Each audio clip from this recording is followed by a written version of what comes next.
Ini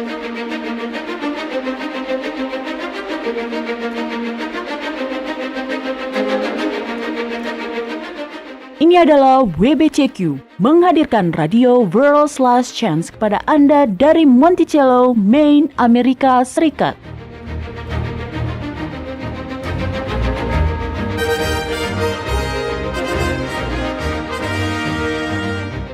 Kejahatan brutal, kerusuhan politik, ketidakstabilan keuangan, semuanya mengarah pada sebuah krisis yang akan datang, krisis yang belum pernah terjadi sebelumnya.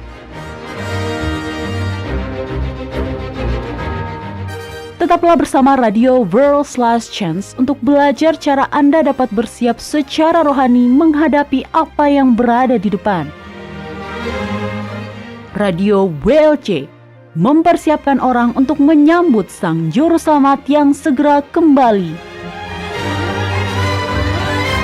Halo, salam hangat bagi para pendengar setia Radio WLC dimanapun Anda berada. Bagi para pendengar yang baru bergabung bersama kami untuk pertama kalinya pada hari ini, saya ucapkan selamat bergabung di Radio WLC. Bersama saya Mario Nugraha selaku pembawa acara Anda. Dan saya Doni Alexander, terima kasih banyak telah bergabung bersama kami kembali hari ini. Ya, pada hari ini kita akan membahas sebuah topik yang menarik. Topik ini mengenai penipuan terhebat dalam sejarah.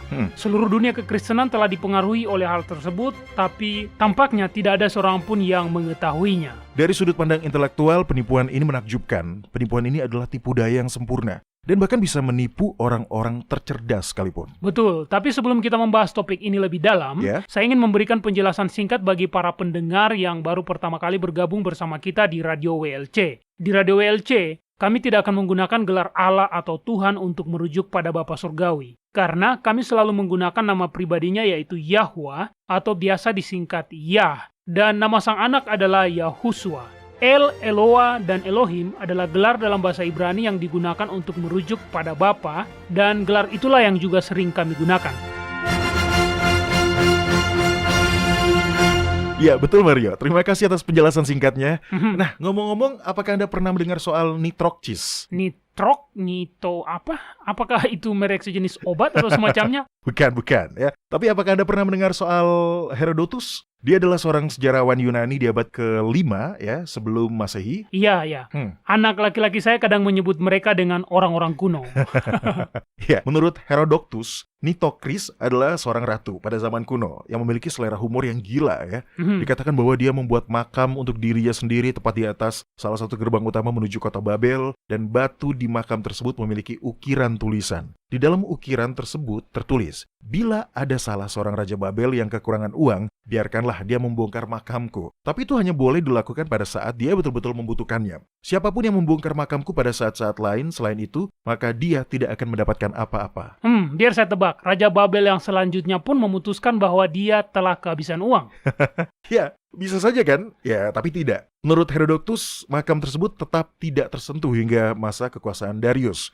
Dia tidak membutuhkan uang, tapi dia tidak ingin menggunakan gerbang itu bila makam Nitocris masih ada di atasnya. Nah, lebih jauh lagi, dia berpikir bahwa adalah sia-sia jika harta karun itu dibiarkan begitu saja. Jadi dia memerintahkan agar makam tersebut dibongkar. Lalu apa yang dia temukan, Doni? Selain jasad Ratu Nitocris, dia menemukan inskripsi lainnya. Di dalam inskripsi tersebut tertulis, "Andai saja engkau tidak begitu tamak dan rakus untuk mendapatkan uang dengan cara kotor apapun, pasti engkau tidak akan perlu membongkar makam orang mati." Ternyata sama sekali tidak ada harta karun di dalamnya ya. Sama sekali tidak ya. Dan dia berhasil membuat orang-orang berpikir bahwa memang ada harta karun di dalam makam itu. Iya, harus diakui penipuan seperti ini adalah sebuah karya seni. Itu sungguh lucu. Iya, sangat lucu. Tapi sebenarnya ada penipuan yang lebih besar lagi. Dan tidak seperti lelucon praktis Nitocris, penipuan yang satu ini masih tetap bertahan hingga 1700 tahun setelah itu dibuat. Wow. Masalahnya adalah penipuan itu telah mempengaruhi perilaku semua orang di dalam kekristenan. Dan mereka bahkan tidak mengetahuinya. Jadi penipuan apa itu, Doni? Perubahan kalender secara total yang menyebabkan serangkaian reaksi yang karenanya telah mempengaruhi waktu beribadah agama Yahudi dan kekristenan. Keduanya? Bahkan agama Yahudi juga? Iya, agama Yahudi juga. Itu betul-betul luar biasa. Jadi bagaimana itu bisa terjadi? Kalau kita ingin membahasnya, maka kita harus kembali pada abad keempat. itu adalah masa di mana pergolakan dan perubahan besar terjadi di dalam kerajaan Roma. Sang penguasa Konstantin Agung adalah seorang ahli strategi yang amat cemerlang dalam melaksanakan agenda politiknya. Dia ingin menyatukan dua kelompok yang paling berpengaruh di dalam kerajaannya, yaitu kaum penyembah berhala dan umat Kristen. Iya, bagaimana dengan kaum Yahudi, Doni? Pada saat itu mereka adalah kaum minoritas yang tidak memiliki banyak pengaruh. Nah, cara Konstantin untuk menyatukan kaum penyembah berhala dengan umat Kristen adalah dengan mencari kesamaan di antara mereka. Dan itu adalah hari Minggu dalam siklus mingguan planetari penyembah berhala. Baiklah, tunggu sebentar. Di mana kaum Yahudi pada saat itu? Apakah mereka beribadah pada hari Sabtu? Tidak, pada saat itu kaum Yahudi masih menggunakan kalender lunisolar Alkitab. Kita akan membahas itu pada program lainnya ya. Untuk saat ini cukup untuk diketahui bahwa saat itu mereka tidak menggunakan kalender Julian. Yang mana kemudian berarti bahwa pada masa itu mereka tidak beribadah pada hari Sabtu. Oke. Hal yang kebanyakan orang tidak ketahui adalah bahwa ketika Julius Caesar menetapkan kalender Julian miliknya, siklus mingguannya terdiri dari 8 hari. Karena sekarang ini dunia sudah bersama-sama menggunakan kalender sipil yang sama, maka tentunya kita beranggapan bahwa semua orang memang telah menggunakan kalender yang sama sejak zaman kuno. Tapi sebenarnya tidak demikian. Iya. Bahkan di dalam kerajaan Roma pun terdapat perbedaan regional dalam penggunaan kalender. Poin yang harus dipahami adalah kalender Julian yang digunakan selama dan setelah masa kehidupan Yahusua masih menggunakan siklus mingguan yang terdiri dari 8 hari seminggu. Baru setelah masa itulah siklus mingguan planetari penyembah berhala menggantikan siklus mingguan yang terdiri dari 8 hari itu. Dengan kata lain, umat Yahudi dan umat Kristen awal pada masa itu tidak menggunakan kalender Julian dalam menghitung hari Sabat atau hari pertama dalam siklus mingguan, yaitu hari kebangkitan. Nah, tepat sekali. Jadi, kapan siklus mingguan Julian berubah menjadi siklus mingguan 7 hari? Tadi Anda mengatakan bahwa siklus mingguan tersebut merupakan siklus mingguan planetari kaum penyembah berhala. Ya. Jadi sudah jelas bahwa mereka tidak mendapatkan format siklus mingguan 7 hari itu dari Alkitab. Tidak. Hari-hari dalam siklus mingguan planetari kaum penyembah berhala itu dinamai dengan menggunakan nama planetari yang berasal dari paham penyembah berhala. Eviatar Zerubbabel, seorang sosiologis dan profesor kelahiran Israel yang bekerja di Rutgers University, telah menulis sejumlah buku mengenai standarisasi waktu. Nah, di sini saya telah membawa sebuah buku karyanya yang berjudul The 7-Day Circle, The History and Meaning of the Week, atau dalam bahasa Indonesia berarti siklus 7 hari, sejarah dan makna mingguan. Mario, tolong bacakan kutipan yang telah saya tandai, itu ada di halaman 46. Baik, di sini dikatakan, digantikannya siklus mingguan yang berisi 8 hari itu terjadi bertepatan dengan ekspansi Roma. Siklus mingguan 7 hari planetari yang astrologis dan siklus mingguan 7 hari kekristenan yang baru dikenal di Roma pun menjadi amat sangat populer. Ada bukti yang mengindikasikan bahwa siklus mingguan 8 hari Roma dan kedua siklus mingguan 7 hari tersebut digunakan secara bersamaan selama beberapa waktu. Yang perlu dicatat, Zerubbabel membedakan antara siklus mingguan 7 hari planetari dengan siklus mingguan 7 hari yang Alkitabiah. Baiklah, Mario, silakan dilanjutkan. Baiklah, selanjutnya dikatakan, namun keberadaan dua siklus mingguan yang berbeda dan tidak sesuai satu sama lain itu tentunya tidak bisa bertahan lama. Salah satu dari siklus mingguan itu harus dibuang. Seperti yang kita ketahui, siklus mingguan 8 harilah yang kemudian menghilang dari catatan sejarah untuk selamanya. Nah, perubahan itu tidaklah berlangsung dengan cepat. Tapi poin yang bisa kita tarik dari sini adalah bahwa ketika kalender Julian mengadopsi siklus mingguan 7 hari, yang diadopsinya adalah siklus mingguan 7 hari kaum penyembah berhala. Jadi bukan siklus mingguan 7 hari yang Alkitabiah.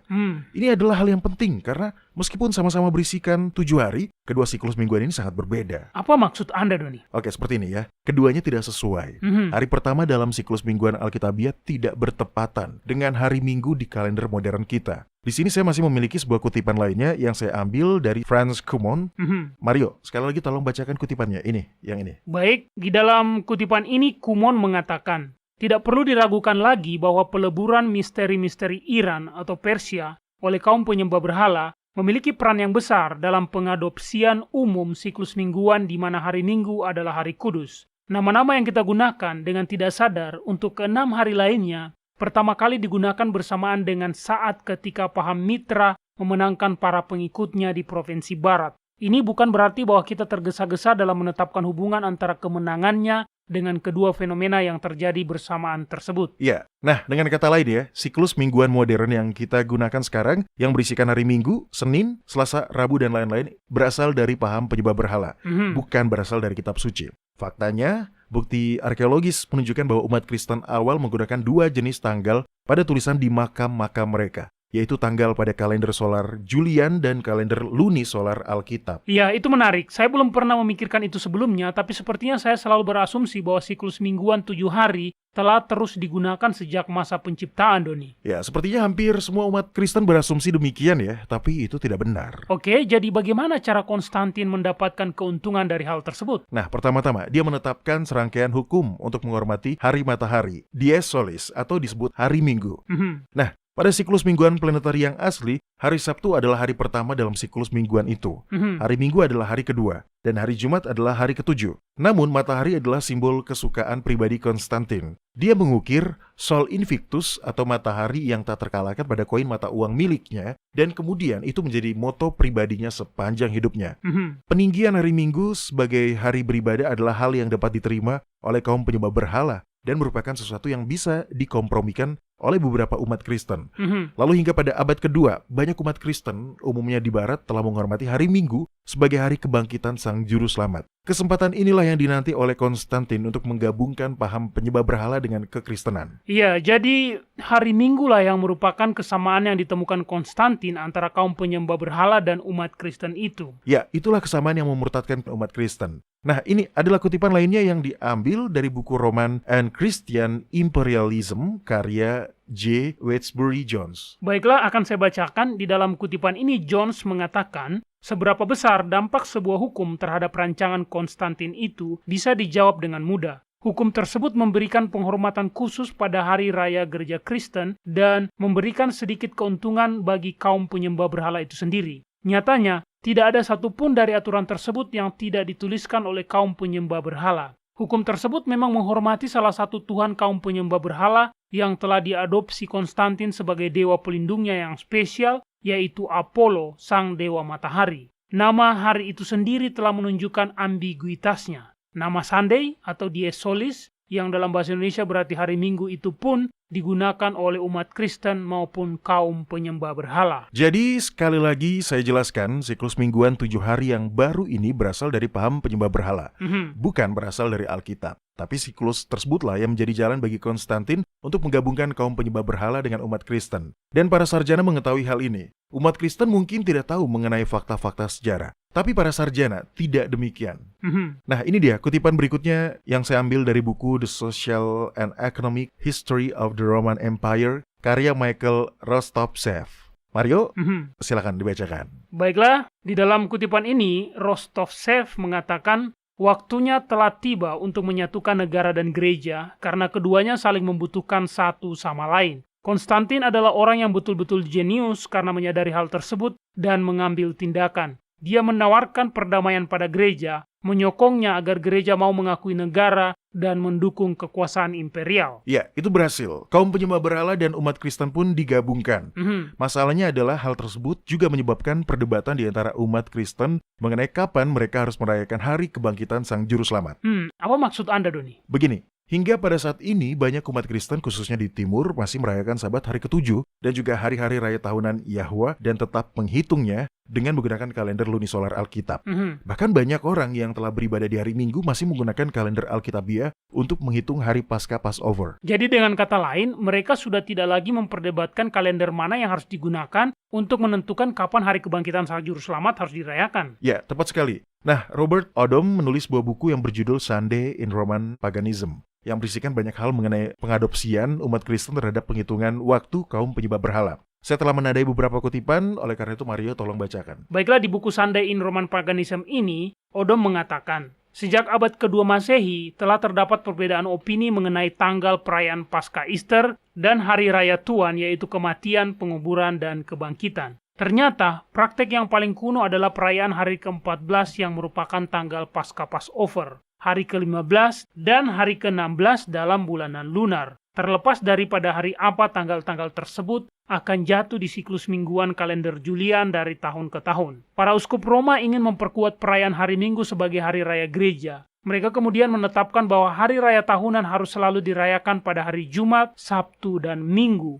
mengikuti hari ke-14 dalam bulan kalender lunar. Kontroversi ini terus berlangsung hampir selama 2 abad, hingga Konstantin ikut campur atas nama para uskup Roma dan mengalahkan kelompok-kelompok lainnya. Ya, masalahnya adalah meskipun mingguan Alkitab dan mingguan penyembah berhala memiliki jumlah hari yang sama, namun siklusnya berbeda. Siklus mingguan Alkitab selalu dimulai baru setiap bulan dan diawali dengan hari bulan baru. Sedangkan siklus mingguan kalender Julian adalah siklus mingguan yang tidak terputus. Oh iya, saya mengerti. Jadi itu berarti bahwa hari Paskah Passover Alkitab yang dirayakan pada tanggal 14 Abib itu bisa saja jatuh pada hari apapun di dalam kalender Julian, kan? Ya, betul. Hasilnya adalah tanggal 16 Abib, yaitu hari kebangkitan. Tidak selalu jatuh pada hari Minggu di kalender Julian yang kita gunakan sekarang. Umat Kristen yang telah menganut paham penyembah berhala ingin merayakan hari kebangkitan Kristus dengan menggunakan kalender Julian. Dan mereka ingin menyesuaikannya dengan perayaan hari kesuburan yang disebut dengan hari Paskah Easter. Jadi apa yang mereka lakukan, Doni? Mereka menerbitkan surat keputusan yang mengklaim bahwa semua umat Kristen harus merayakan kebangkitan hari Paskah Easter di hari Minggu. Dan bukan dengan merayakan Paskah Passover pada tanggal 14 Abib. Luar biasa, itulah peleburan kekristenan dengan paham penyembah berhala. Baiklah para pendengar sekalian, kita akan rehat sejenak dan bila kami kembali nanti, saya ingin mendengarkan lebih banyak penjelasan mengenai kapan dan bagaimana hal tersebut bisa terjadi. Jadi jangan kemana-mana, kami segera kembali.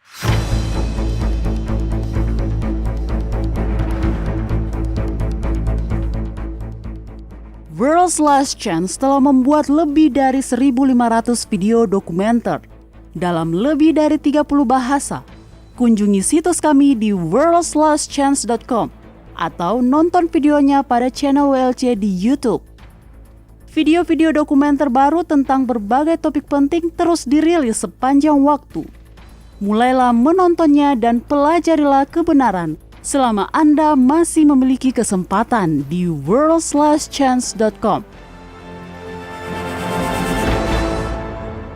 Baiklah para pendengar sekalian, mari kita lanjutkan pembahasan kita pada hari ini. Nah Doni, jadi Konstantin menggabungkan kaum penyembah berhala dengan umat Kristen dengan cara meninggikan hari matahari sebagai hari peribadatan. Ya, tepat sekali. Kapan hal itu terjadi, Doni? Oke, begini. Sebenarnya Konstantin menetapkan serangkaian hukum yang meninggikan hari Minggu sebagai hari peribadatan. Tapi puncak peristiwa di mana kalender Alkitabiah sudah tidak lagi digunakan untuk merayakan hari-hari raya keagamaan adalah di Konsili Nisea pada abad keempat. Pada saat itulah perayaan hari raya penyembah berhala yaitu Paskah Easter seakan-akan dianggap sebagai hari raya untuk menghormati kebangkitan Sang Juru Selamat dan menggantikan hari raya Paskah Passover yang telah ditetapkan Yahwa untuk mengenang kematian Yahuswa. Ini adalah kutipan dari buku kelima karya Eusebius yang berjudul Church History.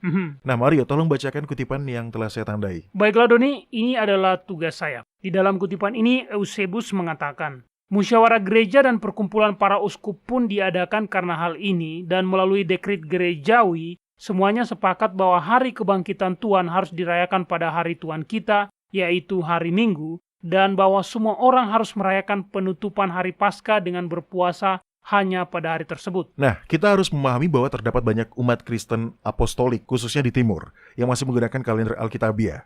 Orang-orang percaya yang tulus tersebut kemudian dengan cepat memprotes dekret para uskup di barat itu. Iya, itu seakan-akan menunjukkan bahwa para uskup tersebut memiliki kekuasaan yang lebih tinggi sehingga mereka bisa menetapkan hukum dengan begitu saja dan kemudian memberlakukannya untuk semua umat Kristen. Iya, betul. Nah, Polykrates dari Efesus adalah seorang uskup Kristen awal yang masih tetap setia pada ajaran murni para rasul. Dia menuliskan sepucuk surat kepada seorang uskup di Roma bernama Victor. Di dalam surat tersebut dia menyatakan keteguhan imannya untuk tetap menggunakan kalender Alkitab dalam menentukan hari raya Paskah Passover.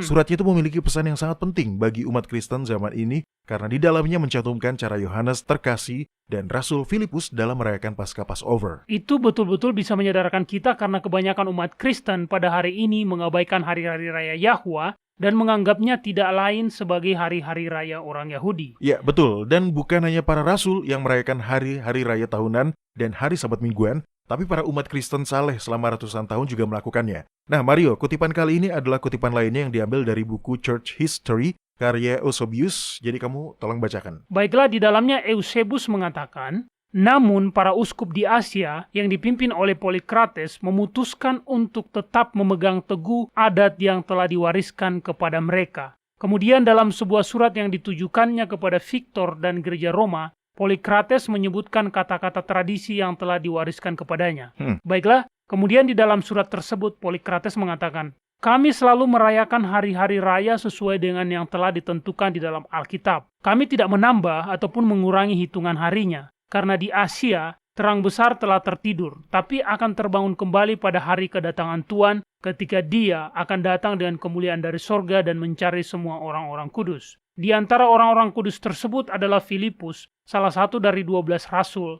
dan terlebih lagi Yohanes yang merupakan seorang guru dan juga saksi yang bersandar dekat kepada Tuhan, lalu Polikarpus di Smyrna yang merupakan seorang uskup dan martir yang meninggal di Efesus. Mereka semua merayakan hari ke-14, yaitu hari Paskah Passover, sesuai dengan Injil. Tidak melanggar aturan apapun dan terus menaati aturan dengan penuh iman.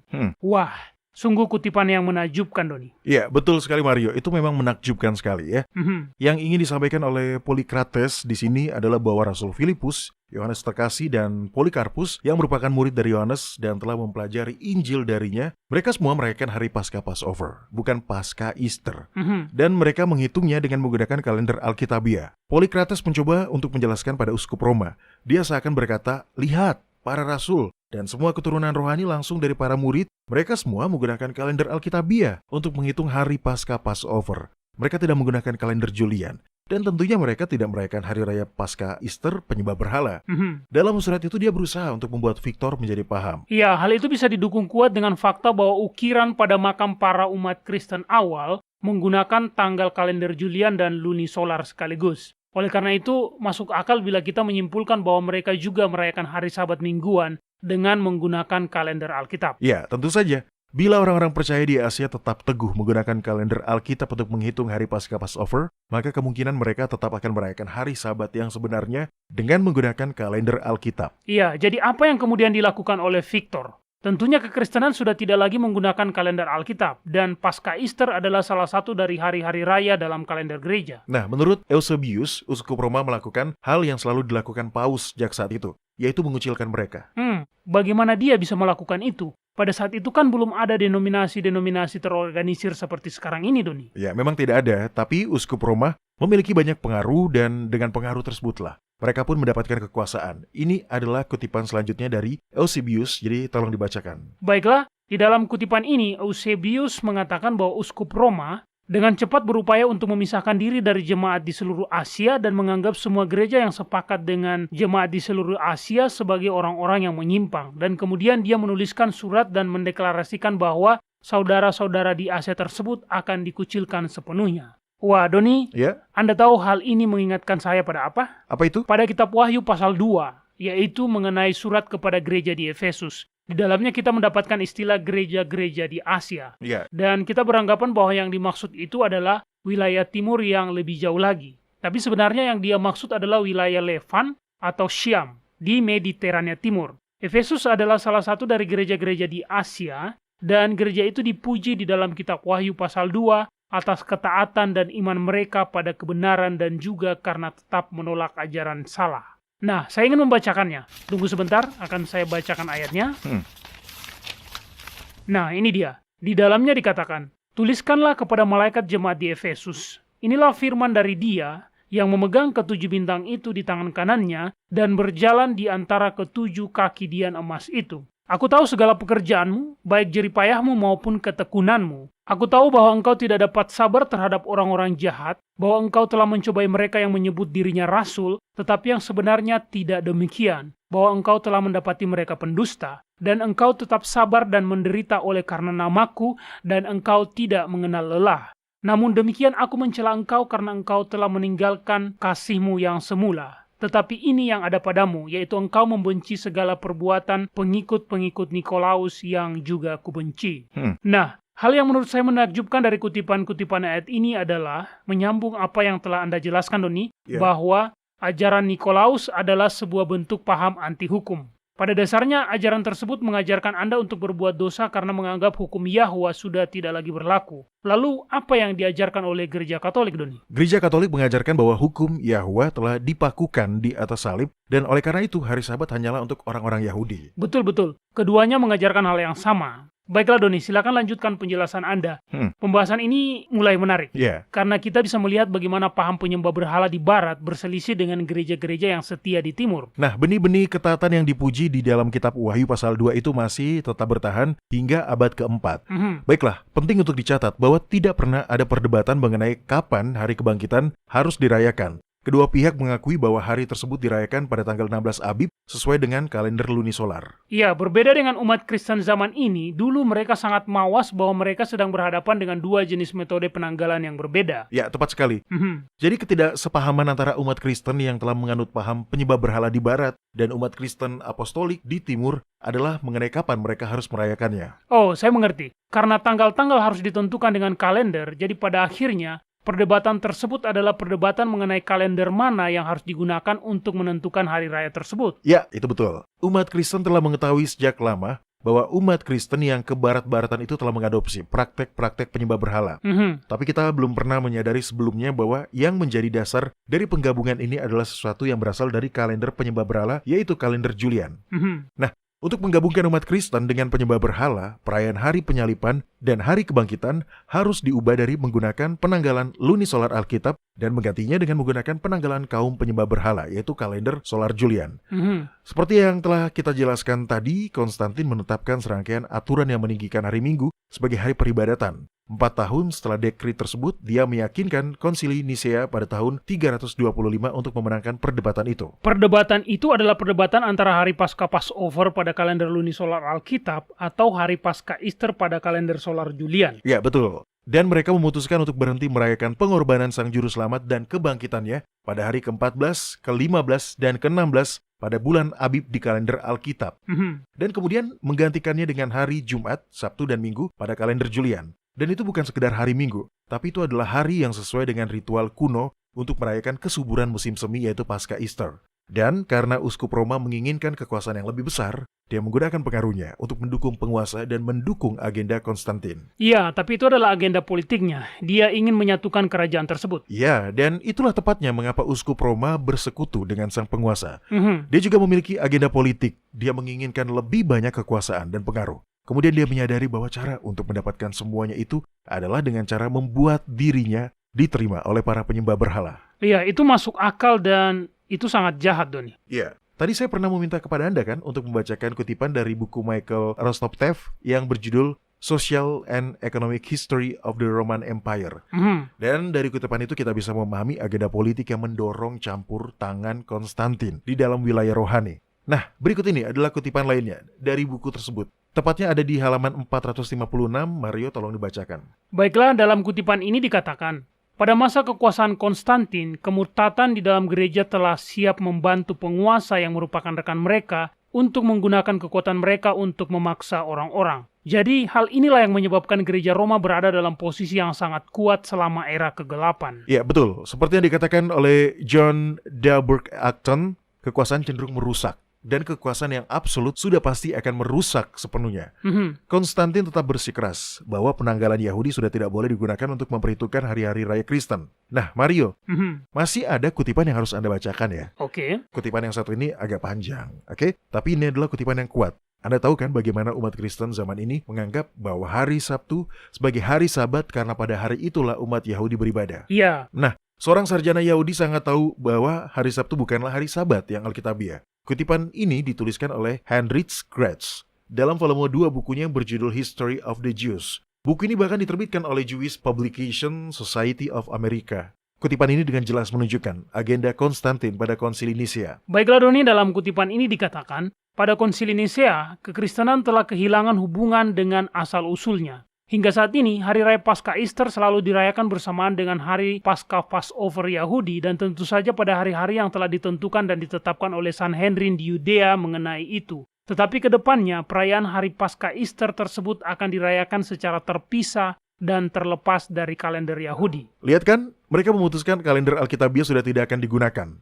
Nah, ini adalah bagian selanjutnya. Dalam bagian ini, Gratz mengutip perkataan Konstantin. Pada bagian ini dijelaskan bagaimana Konstantin menyingkirkan kalender Alkitab dan melarang penggunaannya bagi umat Kristen. Baiklah, pada kutipan ini Gratz mengutip Konstantin yang mengatakan, Karena betul-betul tidak pantas bila hari raya yang paling kudus ini, yaitu Paskah Easter, kita harus mengikuti adat bangsa Yahudi. Untuk selanjutnya lebih baik kita berbeda dengan orang-orang jahat itu. Karena Sang Juru Selamat kita telah menunjukkan jalan yang lain. Betul-betul absurd bila orang-orang Yahudi membual bahwa kita, umat Kristen, tidak berhak untuk merayakan hari Paskah tanpa menggunakan aturan-aturan mereka dalam menentukan kalender. Begitulah yang dikatakan oleh Konstantin sang penguasa, dan kemudian itu menjadi prinsip yang memandu gereja yang pada saat ini akan menentukan nasib orang-orang Yahudi. Jadi itulah sebabnya mengapa umat Yahudi pada zaman ini beribadah di hari Sabtu, Doni. Iya, pada akhirnya itulah yang menjadi alasannya. Kita akan membahas aspek itu pada program-program selanjutnya ya, secara lebih mendalam. Tapi untuk saat ini cukup kita ketahui bahwa ya, itulah awal mulanya. Konstantin berhasil mencapai 3 hal yang dampaknya masih ada hingga saat ini. Yaitu pertama, dia menetapkan siklus mingguan 7 hari keplanetan dengan menjadikan Dies Solis atau hari Dewa Matahari atau hari Minggu sebagai hari pertama dan Dies Saturni atau hari Dewa Saturnus atau hari Sabtu sebagai hari terakhir dalam siklus mingguannya. Yang kedua, dia meninggikan hari Paskah Easter dan menjamin bahwa hari Paskah Passover yang sebenarnya tidak akan jatuh pada hari yang sama dengan hari Paskah Easter penyembah berhala.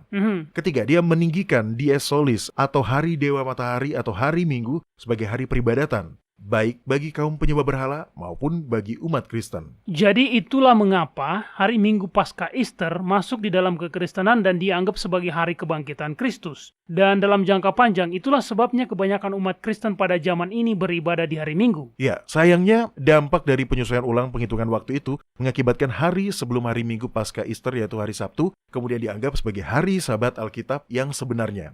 Itulah dampak penting dari aturan hari Minggu yang ditetapkan oleh Konstantin. Dan aturan itu kemudian menjadi pondasi bagi asumsi modern bahwa siklus mingguan yang tidak terputus memang telah ada sejak awal. Luar biasa, dan asumsi itu telah menyebar di seluruh kekristenan. Ada sekitar 600 denominasi Protestan yang beribadah pada hari Sabtu. Mereka tentunya berniat menghormati Yahwa, tapi mereka tidak tahu sama sekali bahwa mereka tidak beribadah di hari Sabat yang Alkitabiah, Doni. Ya, dan tindakan Konstantin itu sebenarnya menguntungkan kelompok penyembah berhala di dalam kerajaannya.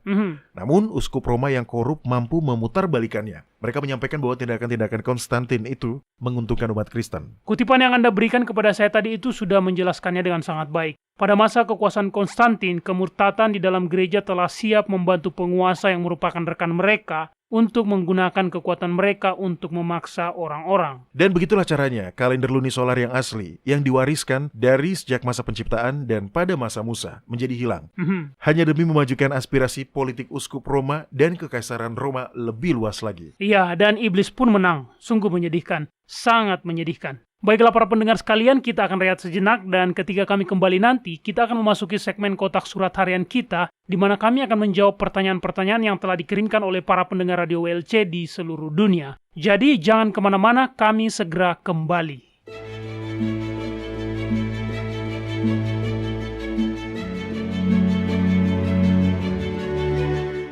Anda mendengarkan Radio World's Last Chance di WBCQ yang mengudara pada gelombang 31 meter di frekuensi 9330 kHz. Radio World's Last Chance mempersiapkan orang untuk menyambut Sang Juru Selamat yang segera kembali.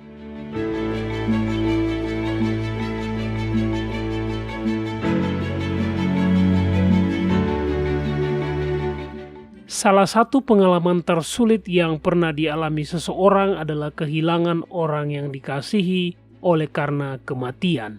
Tidak ada kata-kata untuk menggambarkan rasa kehilangan, rasa bersalah, rasa sakit, dan penyesalan.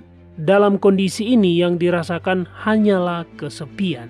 Lebih jauh, ada masalah lain saat mengalami kedukaan yang dirasakan oleh banyak orang. Ada yang bingung karena tidak tahu apa yang terjadi setelah kematian. Ada pula yang khawatir karena merasa bahwa orang yang mereka cintai, yang sudah meninggal, sedang melayang-layang di dekat mereka dan sedang menonton semua yang mereka lakukan. Namun Yahwa tidak meninggalkan kita dalam ketidaktahuan tentang apa yang terjadi pada saat kematian, dan kebenaran itu sangat menghibur. Jika Anda tertarik untuk mempelajari apa yang Alkitab ajarkan tentang kematian, tontonlah video dengan judul Beristirahat dalam Damai di worldslastchance.com. Sekali lagi, tontonlah video dengan judul beristirahat dalam damai di worldslastchance.com.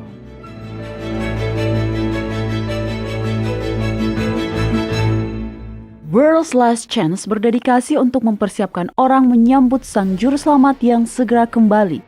Acara siaran radio harian kami tersedia dalam 7 bahasa berbeda dari seluruh dunia dan masih banyak bahasa-bahasa lain lagi yang akan mengudara.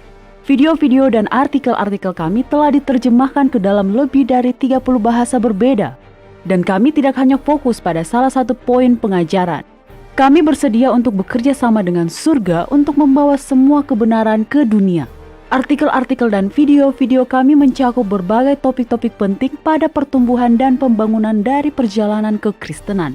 Kami menghadirkan materi yang mencakup kesalehan praktis di dalam kehidupan sehari-hari, doktrin Alkitabiah yang benar-benar hanya didasarkan pada firman Yahwa, kalender Sang Pencipta, dan nubuatan akhir zaman yang penting untuk Anda ketahui. Kami bahkan membahas berbagai macam angin pengajaran yang palsu yang telah digunakan oleh setan untuk menipu banyak orang, dan mengungkapkan mengapa itu salah dan apa yang benar berdasarkan Alkitab.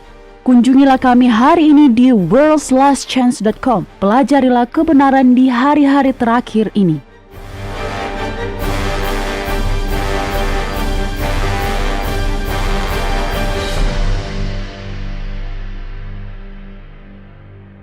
Baiklah para pendengar sekalian, kami telah kembali. Terima kasih karena Anda masih setia bergabung bersama kami di Radio WLC. Nah, sekarang kita akan memasuki segmen kotak surat harian kita.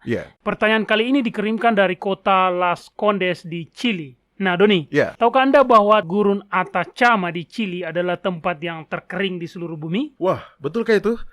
Saya tidak mengetahuinya. Ya, beberapa tempat pemantauan cuaca di sana tidak pernah mendapati hujan sejak pertama kali mereka mulai memantau. Wah, ternyata Gurun Atacama lebih besar daripada Gurun Sahara. Baiklah, Santino Ramirez menulis, saya adalah seorang Protestan yang dibesarkan di negara Katolik. Saya pernah mendengarkan istilah dikandung tanpa noda, tapi tidak betul-betul memahaminya. Nah, bisakah kalian menjelaskan kepada saya apa arti istilah tersebut? Mari kita mulai menjawabnya dengan mendefinisikan istilah tanpa noda. Kita menggunakan istilah itu untuk merujuk pada sesuatu yang sangat bersih atau suci. Iya, itu juga bisa diartikan murni. Ya, murni. Nah, apakah Anda mengenal seseorang atau bisakah Anda memikirkan seseorang yang memiliki karakter yang bisa Anda anggap tidak bernoda?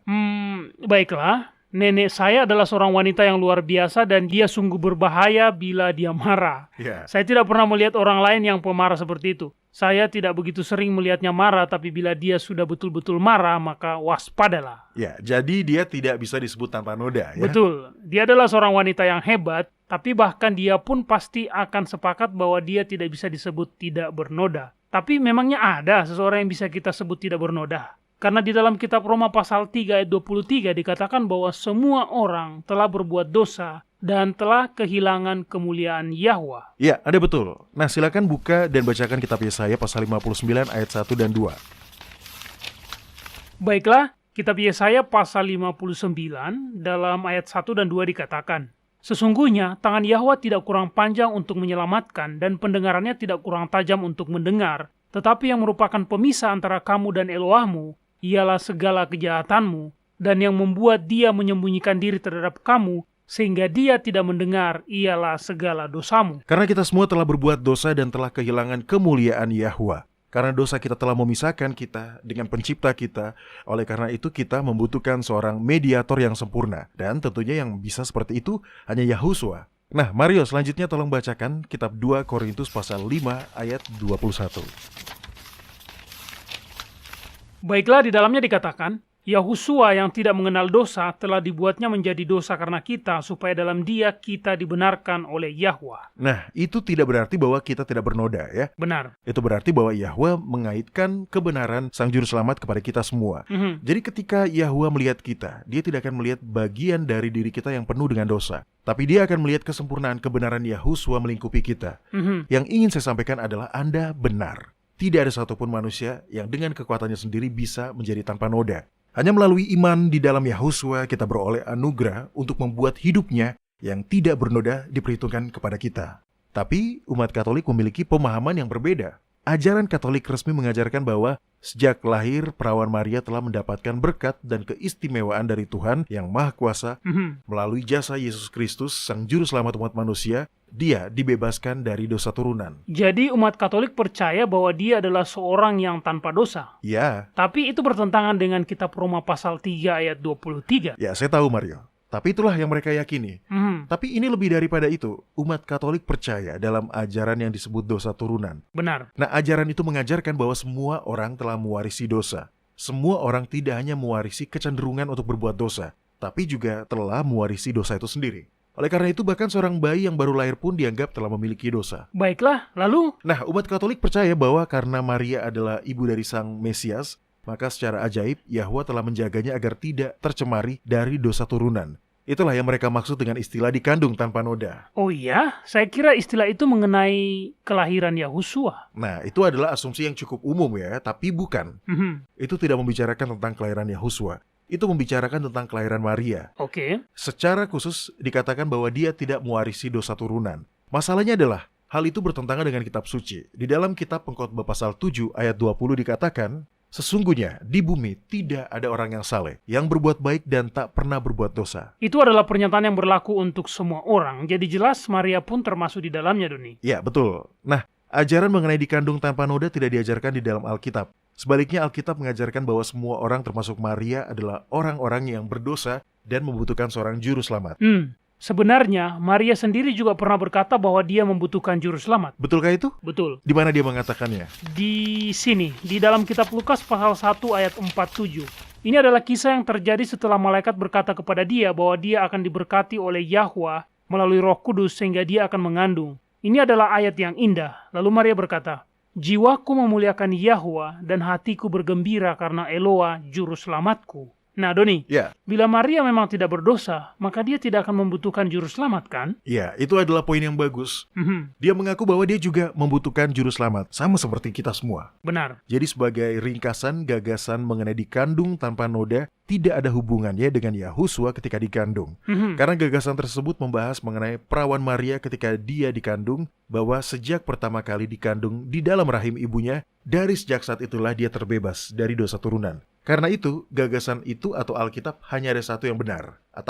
Atau bisa juga dikatakan bahwa Maria adalah pendosa sama seperti kita semua. Ya, satu-satunya cara bagi semua orang, termasuk bagi Maria untuk menjadi tanpa noda adalah untuk mendatangi Bapa, apa adanya. Dan dengan iman menerima kebenaran Yahusua untuk menutupi dosa kita. Itulah satu-satunya cara. Benar. Nah, Mario, tadi Anda telah membacakan kitab Roma pasal 3 ayat 23 ya.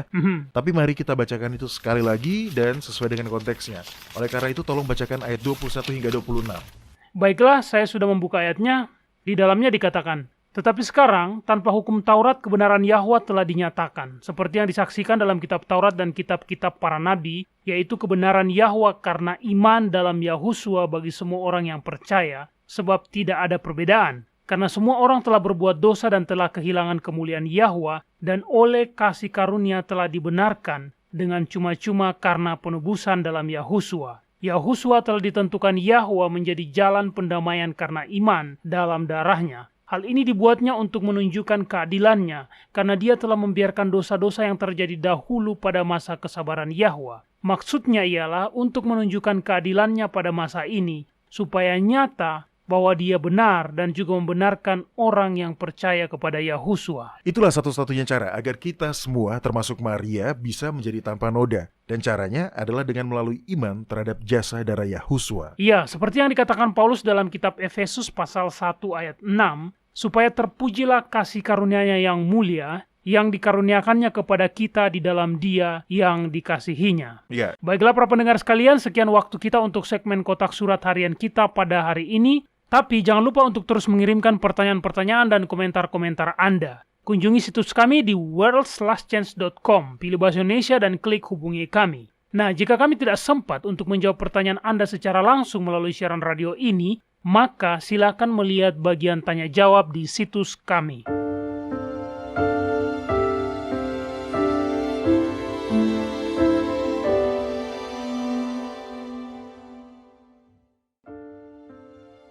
Anda menyukai apa yang Anda dengar?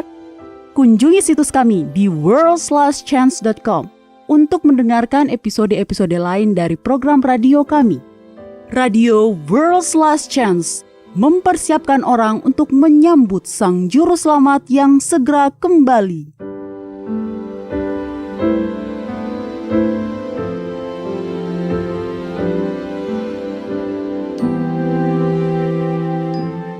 Halo, ini adalah janji harian Anda dari firman Yahwa. James Jeffers lahir di Newport, Pulau Road di Amerika Serikat pada tanggal 5 November 1798. Ayahnya adalah seorang kapten laut yang pernah bertugas sebagai prajurit selama Perang Kemerdekaan Amerika dengan menggunakan privateer. Privateer adalah kapal-kapal milik pribadi yang diberi kewenangan untuk membajak musuh di masa-masa perang. Nah, ketika dia baru berusia 17 tahun, James sudah pergi melaut. Bahkan beberapa waktu sebelumnya, James sendiri telah ikut terlibat dengan pembajakan. Tidak lama kemudian, dia bergabung dengan rekan-rekan sesama kru dalam sebuah pemberontakan. Para pria itu dengan cepat memutuskan untuk menjadi bajak laut. Mereka menyerang kapal-kapal lain dan mencuri barang kapal-kapal tersebut. James berusaha menyembunyikan identitasnya dengan menamai dirinya Charles Gibbs. Nah, sebagai bajak laut, Gibbs ditakuti secara luas. Dia terkenal karena memperlakukan para tahanan dengan keras dan brutal. Pada akhir November tahun 1830, James bersama dengan 3 perompak lainnya ditangkap dan dipenjara untuk menunggu persidangan di kota New York. Sesaat sebelum eksekusinya pada tanggal 25 April 1831, James mengaku telah terlibat dalam kematian hingga lebih dari 400 orang. Dia mengatakan bahwa setelah pembunuhan dan penjarahan kapal pertamanya, hati nuraninya menyiksanya. Dia merasa sangat bersalah. Tetapi setelah beberapa tahun kemudian, dengan melakukan lebih banyak lagi pembunuhan, dia bisa merampok sebuah kapal, membunuh seluruh awaknya, dan kemudian tidur nyenyak sepanjang malam. Begitulah cara hati nuraninya mengeras. Seiring meningkatnya kejahatannya, penyesalan dan rasa bersalahnya semakin berkurang. Nah, para pendengar, pada akhirnya hati nurani yang keras akan menuntun seseorang untuk melakukan dosa yang tidak dapat diampuni karena dosa itu mengeraskan hati. Dosa itu bahkan membunuh keinginan untuk bertobat. Jika Anda telah berdosa sampai pada titik di mana hati Anda sudah terasa keras dan Anda bahkan tidak ingin bertobat lagi, itu belum terlambat. Yahwa tahu apa yang dosa perbuat terhadap hati dan bahkan telah membuat ketentuan untuk itu. Dalam kitab Yehezkiel pasal 36 ayat 26 dan 27, Bapa berjanji, "Kamu akan kuberikan hati yang baru dan roh yang baru di dalam batinmu, dan aku akan menjauhkan dari tubuhmu hati yang keras, dan kuberikan kepadamu hati yang taat. Rohku akan kuberikan diam di dalam batinmu, dan aku akan membuat kamu hidup menurut segala ketetapanku, dan tetap berpegang pada peraturan-peraturanku, dan melakukannya." Para pendengar, jika Anda telah berdosa dan menolak untuk menanggapi panggilan Roh Kudus, jika Anda merasakan bahwa hati Anda telah menjadi keras seperti batu, jangan menyerah. Yahwa telah berjanji untuk mengubah hati Anda yang sekeras batu. Dia adalah Sang Pencipta, sehingga Dia dapat mencipta ulang hati Anda. Dia akan memberi Anda hati yang benar-benar baru, yang peka terhadap panggilannya. Tugas Anda adalah memintanya. Kepada kita telah diberikan janji-janji yang besar dan berharga. Majulah dan mulailah mengaminkannya.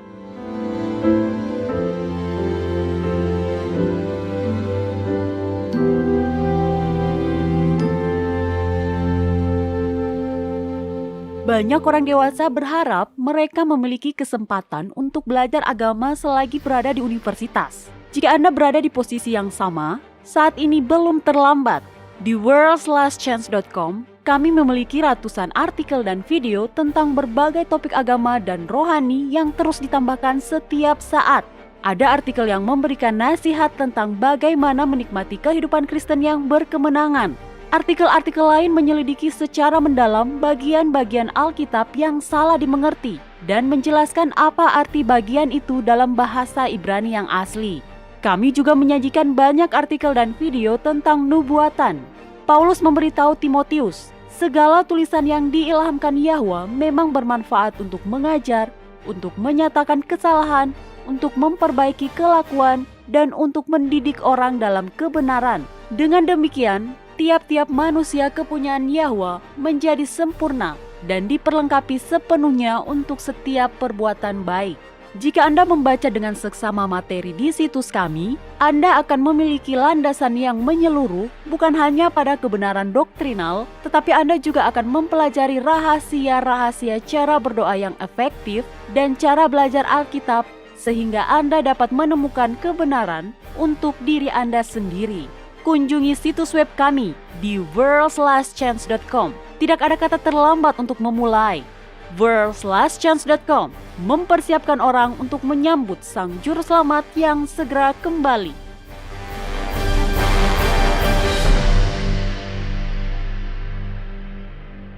Baiklah para pendengar sekalian, kami telah kembali. Tipu daya iblis memang sangat menjerat. Kita akan berpikiran bahwa setelah beberapa lama, kita akan tiba pada titik di mana tidak ada lagi yang bisa mengejutkan kita. Dan harus saya akui bahwa pembahasan mengenai sejarah yang terlupakan ini sungguh, entahlah, sepertinya itu mengerikan. Ini adalah hal yang besar. Pembahasan ini telah sepenuhnya mengubah pemahaman kita akan sejarah dan apa yang telah kita asumsikan mengenai kapan hari Sabat dan hari kebangkitan Yahusua yang sebenarnya. Tapi masalahnya adalah itu bukanlah betul-betul sejarah yang terlupakan. Para sarjana Yahudi mengetahuinya. Para sejarawan tahu bahwa para sarjana Yahudi itu tahu. Mereka mengakuinya.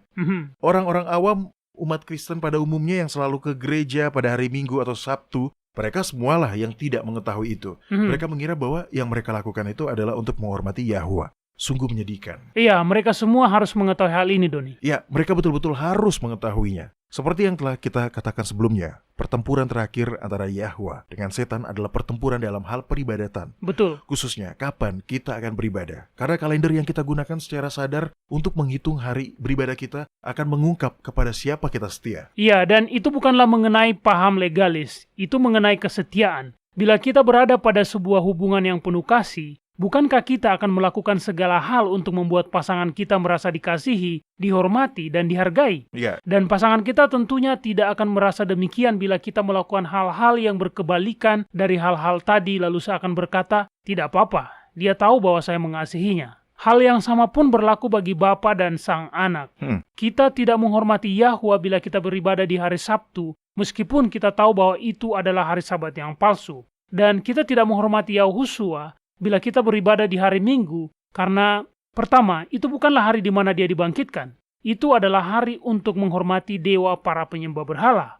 Dan yang kedua, itu adalah hari yang dipromosikan secara politik oleh seorang penguasa dan seorang imam korup yang haus akan kekuasaan dan tidak mendapatkan izin ilahi atau semacamnya. Nah, tentunya ada sangat banyak orang-orang tulus yang menjalani hidup dengan segala terang yang telah mereka dapatkan dan Yahwa menerima kasih dan kesetiaan mereka. Dia bisa membaca isi hati kita.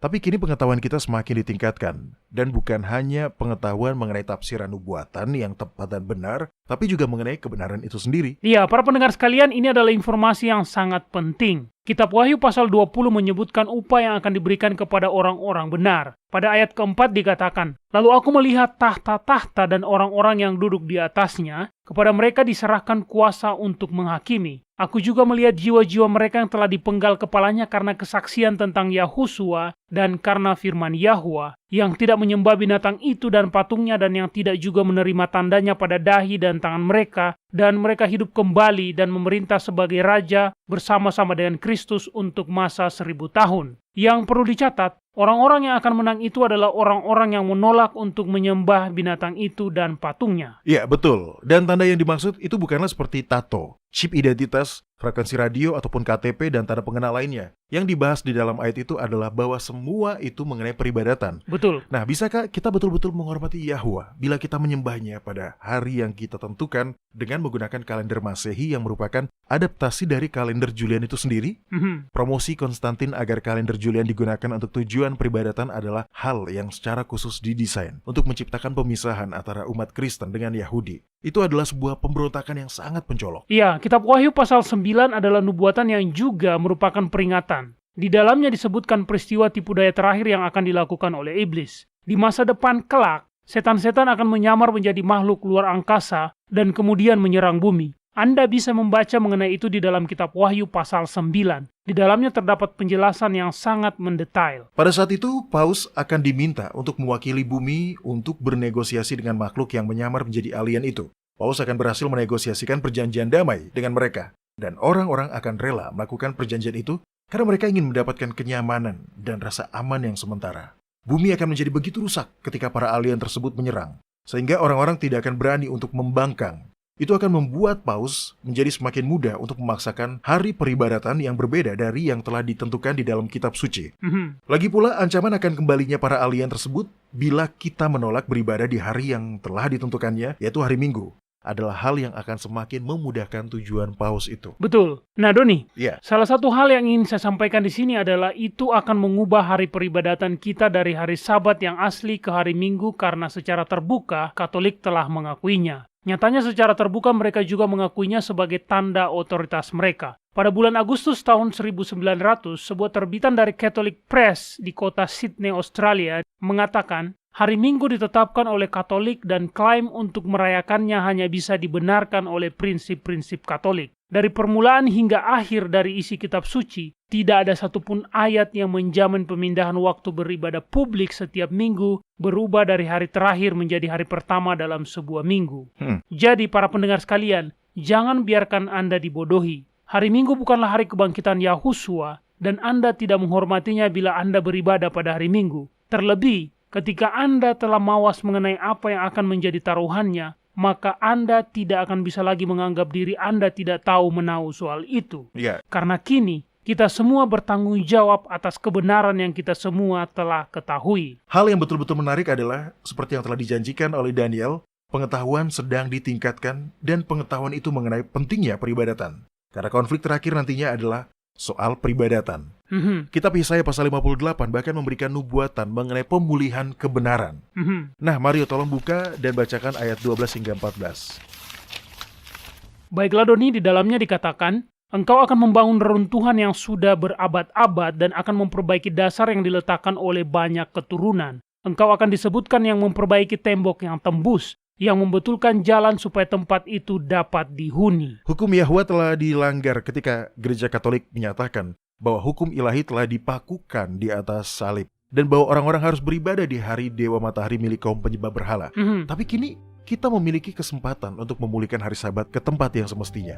Baiklah, Mario silakan dilanjutkan ke ayat selanjutnya. Apabila engkau tidak menginjak-injak hukum Sabat. Nah, dengarkan, semua ini adalah tentang hari Sabat. Benar. Apabila engkau tidak menginjak-injak hukum Sabat dan tidak melakukan urusanmu pada hari kudusku, apabila engkau menyebutkan hari Sabat hari kenikmatan dan hari kudus Yahwa hari yang mulia, apabila engkau menghormatinya dengan tidak menjalankan segala acaramu dan dengan tidak mengurus urusanmu atau berkata omong kosong, maka engkau akan bersenang-senang karena Yahwa dan aku akan membuat engkau melintasi puncak bukit-bukit di bumi dengan kendaraan kemenangan. Aku akan memberikan makan engkau dari milik pusaka Yakub bapa leluhurmu, sebab mulut Yahwa lah yang mengatakannya. Itu adalah pekerjaan Yahwa yang harus dikerjakan oleh kita semua pada zaman ini, yaitu untuk memulihkan hari Sabat. Benar. Kita harus menghormatinya dengan menyembahnya di hari kudusnya, yang dihitung dengan menggunakan kalender lunisolar. Dan ketika kita melakukannya, maka kita akan diberi makan dari milik pusaka Yakub, bapa leluhur kita. Betul. Baiklah para pendengar sekalian, sekian program kita untuk hari ini. Bergabunglah lagi bersama kami besok. Sampai jumpa dan ingat, Yahwa mengasihi Anda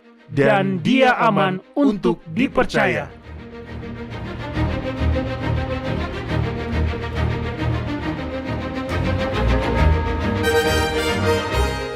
Anda baru saja mendengarkan Radio WLC.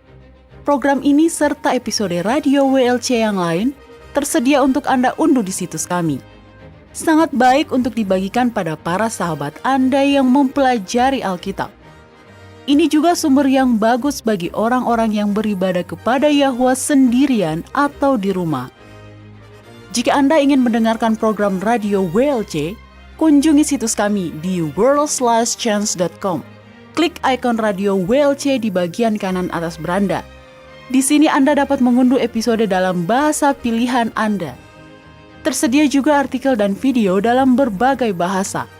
Bergabunglah bersama kami besok untuk menerima berbagai pesan kebenaran lain di WBCQ yang mengudara pada gelombang 31 meter di frekuensi 9330 kHz. Radio World's Last Chance mempersiapkan orang untuk menyambut sang juru selamat yang segera kembali.